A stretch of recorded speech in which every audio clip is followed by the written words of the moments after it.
Sa pagitan ng ating panahon at ng mundong inukit ng mga Diyos, may isang kaluluwang naligaw.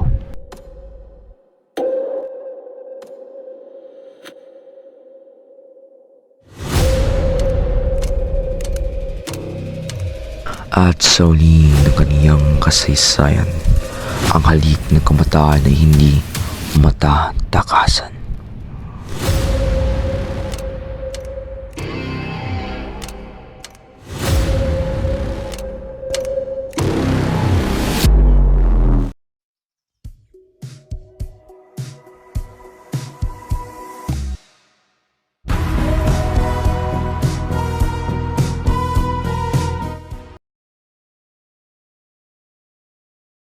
Kung babaguhin ko ang wakas, mawawala ba siya?